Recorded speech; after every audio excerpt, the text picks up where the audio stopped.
آج ہم سمجھیں گے کہ پاکستان میں CSS یعنی سینٹرل سپیریئر سروسز کی تیاری کیسے کی جائے، خاص طور پر قانون کے طلباء کے لیے۔ زبردست۔ میں واقعی بہت پرجوش ہوں اس گہرے مطالعے کے لیے، کیونکہ CSS کے نام سے ہی ایک عجیب سا خوف جڑا ہوا ہے ہمارے ہاں۔ بالکل، وہ خوف اس لیے ہے کیونکہ ہم اس کے بنیادی ڈھانچے کو سمجھے بغیر ہی تیاری شروع کر دیتے ہیں۔ دیکھیں، تیاری سے پہلے یہ جاننا بہت ضروری ہے کہ CSS دراصل ہے کیا، اور FPSC یعنی فیڈرل پبلک سروس کمیشن ایک امیدوار سے چاہتا کیا ہے۔ صحیح۔ تو شروعات کہاں سے کرنی چاہیے؟ اگر میں ایک روزمرہ کی مثال دوں تو CSS ایک میراتھن کی طرح ہے، کوئی 100 میٹر کی دوڑ نہیں ہے۔ اس میں آپ کو بہت زیادہ مستقل مزاجی درکار ہوتی ہے۔ ہاں، مطلب میراتھن میں آپ کو اپنا سانس اور توانائی دونوں بچا کر رکھنے ہوتے ہیں لمبے سفر کے لیے۔ 100% درست بات ہے۔ اب ذرا اس کے تصور اور سٹرکچر کو سمجھ لیتے ہیں۔ اس امتحان میں 1200 نمبروں کا تحریری حصہ ہوتا ہے، جس میں 600 نمبر لازمی مضامین کے اور 600 اختیاری مضامین کے ہوتے ہیں۔ اچھا، اور یہ جو اسکریننگ ٹیسٹ ہوتا ہے وہ کیا ہے؟ ہاں، وہ MPT کہلاتا ہے۔ اس اسکریننگ ٹیسٹ کو پاس کرنا پہلی شرط ہے۔ جو اسے پاس کرتا ہے وہی تحریری امتحان میں بیٹھتا ہے، اور پھر جو تحریری امتحان پاس کرتے ہیں وہ 300 نمبروں کے انٹرویو یا وائوا کے لیے جاتے ہیں۔ کیا اس کا مطلب یہ ہے کہ تحریری امتحان کے بعد وہ جو انٹرویو کے 300 نمبر ہیں وہی میرٹ بنانے میں فیصلہ کن ہوتے ہیں؟ جی بالکل۔ سادہ الفاظ میں یوں سمجھیں کہ تحریری امتحان تو صرف آپ کو اس کمرے تک یعنی انٹرویو پینل تک پہنچاتا ہے۔ اصل مقابلہ تو انٹرویو میں ہوتا ہے، جہاں 350 یا 400 پاس ہونے والوں میں سے بہترین کا انتخاب کیا جاتا ہے۔ اوہ واہ، یعنی تحریری امتحان صرف ایک انٹری ٹکٹ ہے؟ بالکل، اور کامیاب امیدواروں کو پھر 12 مختلف گروپس جیسے کہ PAS، پولیس، کسٹمز وغیرہ میں الاٹ کیا جاتا ہے۔ اس لیے میری پہلی عملی حکمت عملی یہی ہے کہ FPSC کی ویب سائٹ سے سلیبس ڈاؤن لوڈ کریں اور MPT کے لیے اسلامیات، کرنٹ افیئرز اور انگریزی گرامر پر ابھی سے توجہ دیں۔ صحیح، یہ تو بہت بنیادی اور اہم قدم ہے۔ CSS کے لیے یہ بات بہت اہم ہے کہ آپ FPSC کے قواعد اور امتحانی ڈھانچے کو سمجھے بغیر کسی اکیڈمی یا کتاب کے پیچھے نہ بھاگیں۔ یعنی خلاصہ یہ ہوا کہ تحریری امتحان اور انٹرویو دونوں کی حرکیات بالکل مختلف ہیں اور دونوں کے لیے الگ حکمت عملی چاہیے۔ بالکل۔ اب ہم آگے بڑھتے ہیں اور ان 600 نمبروں کے لازمی مضامین کی بات کرتے ہیں۔ ہاں، لازمی مضامین کا سن کر سب سے زیادہ ڈر لگتا ہے، کیونکہ وہ تو سب کو ہی دینے ہوتے ہیں۔ دیکھیں، لازمی مضامین اس عمارت کی بنیاد کی طرح ہیں جس پر آپ کے CSS کے کریئر کی پوری عمارت کھڑی ہوتی ہے۔ اگر بنیاد کمزور ہے تو آپ اختیاری مضامین میں جتنے مرضی نمبر لے لیں، عمارت گر جائے گی۔ تو اس بنیاد میں کون کون سے مضامین شامل ہیں؟ اس میں 6 مضامین ہیں: انگریزی مضمون، انگریزی پریسی، جنرل سائنس اور ability, current affairs, Pakistan affairs اور اسلامیات۔ ہر مضمون کے 100 نمبر ہیں اور پاس ہونے کے لیے کم از کم 40 نمبر لینا لازمی ہے۔ میں نے اکثر سنا ہے کہ جنرل سائنس اور اسلامیات جیسے مضامین میں بھی طلبہ بڑی تعداد میں فیل ہو جاتے ہیں۔ اس کی کیا وجہ ہے؟ اسلامیات تو ہم بچپن سے پڑھتے آ رہے ہیں۔ اس کی وجہ بہت حیران کن ہے۔ FPSC کی رپورٹ کے مطابق اسلامیات میں طلبہ سوال کی اصل جہت کو بالکل نہیں سمجھتے۔ مثال کے طور پر، اگر سوال آیا ہے حج کے دور حاضر میں سماجی اثرات پر، تو امیدوار وہاں حج کے ارکان اور اس کی تاریخ پر جامع نوٹ لکھاتے ہیں۔ آہا، یعنی جو پوچھا گیا ہے وہ نہیں بتاتے، بس جو رٹا رہا ہے وہ لکھ دیتے ہیں۔ بالکل، اور جنرل سائنس میں بھی ایسا ہی ہے۔ ممتحن نے بتایا کہ 50% جوابات بہت برے تھے کیونکہ امیدواروں کے روزمرہ سائنس کے بنیادی تصورات واضح نہیں تھے۔ وہ سائنس کو بھی کہانیوں کی طرح لکھ رہے تھے۔ یہ تو واقعی ایک لمحہ فکریہ ہے۔ تو اس سے بچنے کے لیے کیا عملی حکمت عملی ہونی چاہیے؟ اسلامیات کے لیے سب سے بڑی آزادی یہ ہے کہ اسے انگریزی یا اردو کسی بھی زبان میں حل کیا جا سکتا ہے۔ جس زبان میں آپ بہتر تجزیہ کر سکیں وہ چنیں، اور جنرل سائنس کے لیے تجزیاتی استدلال یعنی انالیٹیکل ریزننگ پر کام کریں اور تازہ ترین کتابوں کا مطالعہ کریں۔ صحیح، تجزیہ اور استدلال سب سے اہم ہیں۔ امتحان کے لیے یہ بات انتہائی ضروری ہے کہ جو پوچھا جائے بس اسی کا جواب دیں۔ رٹا لگائی گئی غیر متعلقہ معلومات نہ لکھیں، ممتحن کے پاس اتنا وقت نہیں ہوتا۔ تو لازمی مضامین میں درست سمت اور سوال کو سمجھنا ہی اصل کامیابی کی کنجی ہے۔ جی، اور اب ہم آتے ہیں اختیاری مضامین کے انتخاب کے مرحلے پر۔ یہ بھی ایک بہت بڑا درد سر ہوتا ہے امیدواروں کے لیے۔ ہاں، میں نے سنا ہے لوگ مہینوں اسی کشمکش میں رہتے ہیں کہ کیا رکھیں اور کیا چھوڑیں۔ اس کی مثال بالکل ایسی ہے جیسے آپ جنگ کے لیے صحیح ہتھیاروں کا انتخاب کر رہے ہوں۔ اگر ہتھیار آپ کے مزاج اور جسمانی ساخت کے مطابق نہیں تو آپ میدان میں اترنے سے پہلے ہی ہار جائیں گے۔ اچھا، تو اختیاری مضامین کا ڈھانچہ کیسا ہوتا ہے؟ 7 مختلف گروپس ہوتے ہیں جن میں سے آپ کو 600 نمبروں کا انتخاب کرنا ہوتا ہے۔ اکثر لوگ کہتے ہیں کہ پولیٹیکل سائنس، US ہسٹری اور علاقائی زبانیں بہت ہائی سکورنگ ہوتی ہیں، اور خاص طور پر قانون کے طلباء کے لیے مسلم لاء، انٹرنیشنل لاء اور کانسٹیٹیوشنل لاء بہترین سمجھے جاتے ہیں۔ کیا مجھے صرف یہ ہائی سکورنگ ٹرینڈ دیکھ کر کوئی بھی مضمون چن لینا چاہیے، چاہے میرا پس منظر قانون کا ہی کیوں نہ ہو؟ بالکل نہیں۔ یہ سکورنگ ٹرینڈ والی بات CSS کی سب سے بڑی خرافات میں سے ایک ہے۔ اصل چیز آپ کا تعلیمی پس منظر ہے اور آپ کی دلچسپی ہے۔ مطلب ٹرینڈ کے پیچھے بھاگنا بے وقوفی ہے؟ 100%۔ اگر آپ کا بیک گراؤنڈ LLB ہے تو آپ نے پہلے ہی آئلی قانون، وراثت اور حدود و تعزیرات پڑھے ہوئے ہیں۔ بین الاقوامی قانون یا مسلم لاء آپ کے لیے بہترین ہے۔ آپ ان امیدواروں سے 2 سال آگے ہیں جو پہلی بار یہ مضامین پڑھ رہے ہیں۔ ہاں، یہ بات تو بہت منطقی ہے۔ قانون کے پرچوں کے لیے کوئی خاص حکمت حکمت عملی یہ ہے کہ قانون کے پرچوں میں متعلقہ کیس لاء اور قانونی دفعات کا حوالہ لازمی دیں۔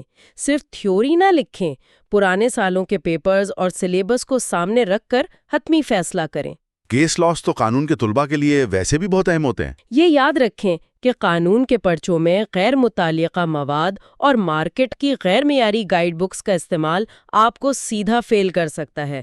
ممتحن کوئی عام انسان نہیں، ایک قانونی ماہر ہوتا ہے۔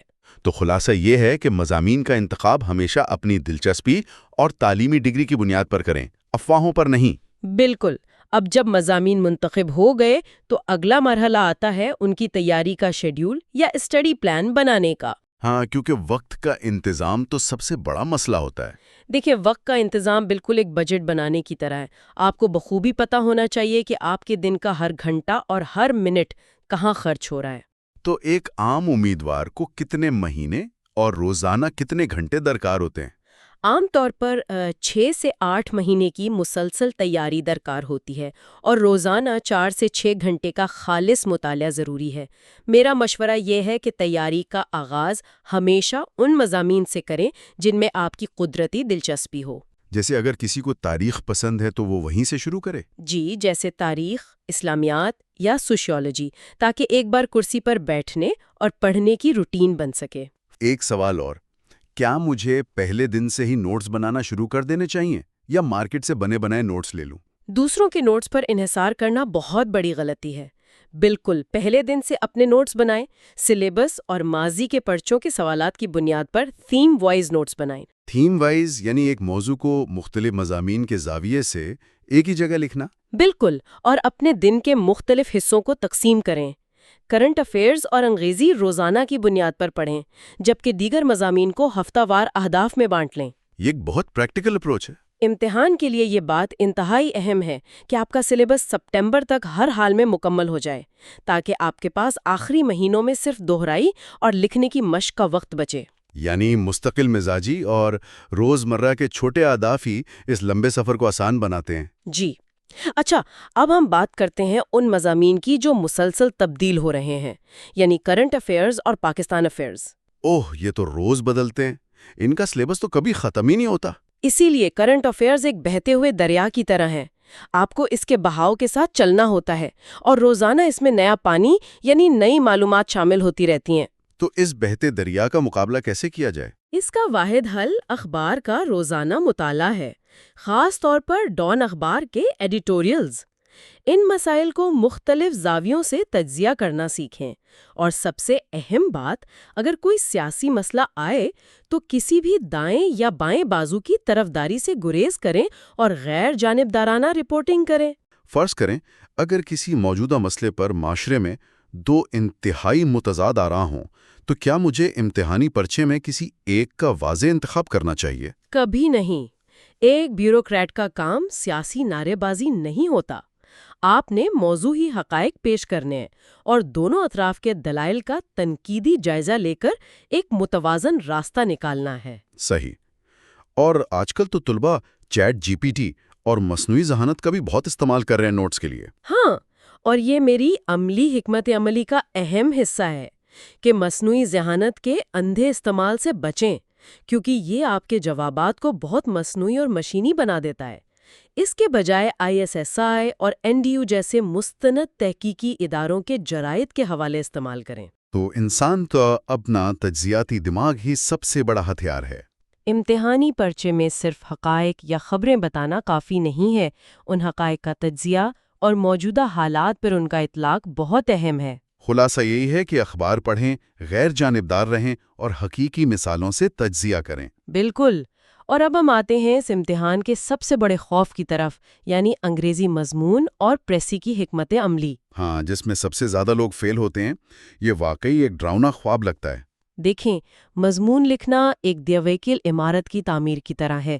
اس مضمون کی آؤٹ لائن اس عمارت کا نقشہ ہے۔ اگر نقشہ ہی غلط ہے تو آپ جتنی مرضی خوبصورت انگریزی لکھ لیں، عمارت گر جائے گی۔ اور اس میں ناکامی کی شرح واقعی اتنی زیادہ ہے؟ جی، 92% امیدوار مضمون میں فیل ہوتے ہیں۔ یہ مضمون 2500 سے 3000 الفاظ پر مشتمل ہونا چاہیے، اور پریسی میں گرامر، محاورات اور تفہیم یعنی کمپریہنشن بہت اہم ہے۔ FPSC کہتا ہے کہ امیدوار رٹے ہوئے جملے لکھتے ہیں، موضوع کو سمجھتے ہی نہیں۔ کیا ایک زبردست آؤٹ لائن مکمل بنانے کے بعد ہی مضمون لکھنا شروع کرنا چاہیے؟ جی ہاں، آؤٹ لائن اور آپ کا تعارفی پیراگراف، جسے ہم ہک کہتے ہیں، ممتحن کا 80% وقت لیتے ہیں۔ اگر وہ متاثر کن نہیں ہے تو وہ باقی کے 20 صفحات پڑھے گا ہی نہیں۔ اوہو، تو پہلا تاثر ہی سب کچھ ہے۔ اس کے لیے روزانہ کیا کرنا چاہیے؟ روزانہ گرامر اور ووکیبلری کی مشق کریں۔ اخبار سے روزانہ 5 نئے الفاظ اور ان کے مترادفات یعنی سینونیمز نکالیں اور ان کا استعمال سیکھیں۔ بھاری بھرکم الفاظ کے بجائے سادہ لیکن بالکل درست انگریزی لکھیں۔ سادہ اور درست انگریزی، یہ بہت اہم نکتہ ہے۔ یہ بات بہت اہم ہے کہ آپ کا مضمون موضوع کی گہرائی اور اس کے اندر چھپے ہوئے ٹویسٹ کو سمجھے بغیر نہ لکھا گیا ہو۔ اگر موضوع کچھ اور مانگ رہا ہے اور آپ اپنا رٹا ہوا مواد لکھ دیں تو سیدھا فیل۔ تو واضح آؤٹ لائن، درست گرامر اور رٹے سے مکمل پرہیز ہی مضمون اور پریسی پاس کرنے کی چابی ہے۔ بالکل صحیح۔ اب مطالعہ تو ہو گیا، لیکن اگلا مرحلہ ہے امتحان میں جواب لکھنے کی ٹیکنیک اور ماضی کے پرچوں کا تجزیہ۔ ہاں، کیونکہ امتحانی ہال کا دباؤ بالکل مختلف ہوتا ہے نا؟ جی، اس کی مثال ایسے ہے کہ اگر آپ کے پاس بہترین اجزاء موجود ہوں، یعنی آپ کا علم بہت اچھا ہو لیکن آپ کو پکانا نہ آتا ہو، تو ڈش خراب ہی بنے گی۔ بالکل۔ تو وہاں ٹائم مینجمنٹ کیسے کی جائے؟ ہر سوال کو 40 منٹ میں حل کرنا ہوتا ہے۔ امیدوار اکثر پہلے اور دوسرے سوال پر بہت زیادہ وقت اور جذبات لگا دیتے ہیں، اور آخری سوال کے لیے ان کے پاس وقت ہی نہیں بچتا، جس سے پورا پرچہ فیل ہو جاتا ہے۔ اور کیا ہر مضمون میں جواب لکھنے کا انداز بھی مختلف ہونا چاہیے؟ بالکل، ہر مضمون میں ایک ہی موضوع کا جواب مختلف انداز میں لکھا جانا چاہیے۔ کیا اس کا مطلب یہ ہے کہ اگر کشمیر کے مسئلے پر سوال آئے تو کرنٹ افیئرز اور بین الاقوامی تعلقات یعنی IR میں اس کا جواب مختلف ہوگا؟ 100% مختلف ہوگا۔ IR کے پرچے میں آپ بین الاقوامی نظریات جیسے ریئلزم وغیرہ کا حوالہ دیں گے، جبکہ کرنٹ افیئرز میں آپ کا سارا زور حالیہ واقعات، جیو پالیٹکس اور عملی حل پر ہوگا۔ واہ، یہ تو بہت ہی باریک نکتہ ہے۔ اسی لیے عملی حکمت عملی یہ ہے کہ گھر میں بیٹھ کر 40 منٹ کا ٹائمر لگا کر جواب لکھنے کی مشق کریں، اور ماضی کے کم از کم پچھلے 5 سال کے پیپرز لازمی حل کریں۔ ٹائمر کے ساتھ مشق کرنے سے ہی وہ امتحانی دباؤ کی عادت بنے گی۔ اور ایک اہم الرٹ، امتحان میں خراب لکھائی پر ممتحن آپ کو 0 نمبر بھی دے سکتا ہے۔ اگر وہ پڑھ ہی نہیں پا رہا تو وہ نمبر کیوں دے گا؟ اس لیے لکھائی کو صاف اور واضح رکھیں۔ تو 40 منٹ کا ٹائم مینجمنٹ اور مضمون کی مناسبت سے تجزیاتی جواب لکھنا لازمی ہے۔ جی، اور اب ہم آخری مرحلے کی طرف آتے ہیں، کامیابی کے لیے یہ جاننا بھی ضروری ہے کہ کیا نہیں کرنا اور اس نفسیاتی دباؤ کو کیسے سنبھالنا ہے۔ وہ آخری 12 دن تو واقعی بہت خوفناک ہوتے ہیں، جب روز 2 پرچے دینے ہوتے ہیں۔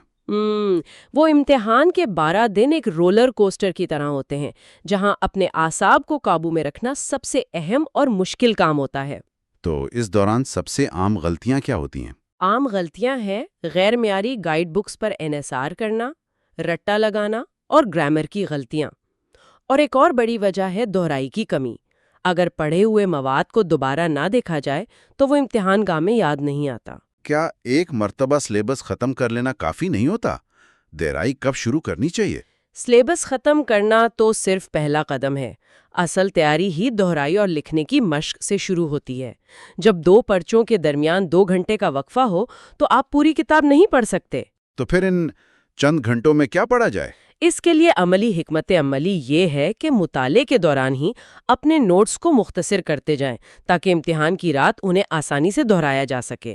اور سب سے بڑھ کر اپنی نیند پوری کریں اور خود کو پرسکون رکھیں۔ نیند کی کمی تو واقعی ذہن کو سن کر دیتی ہے۔ امتحانی ہال کے اندر کا دباؤ آپ کو وہ چیزیں بھی بھلا سکتا ہے جو آپ کو بہت اچھی طرح یاد ہوں۔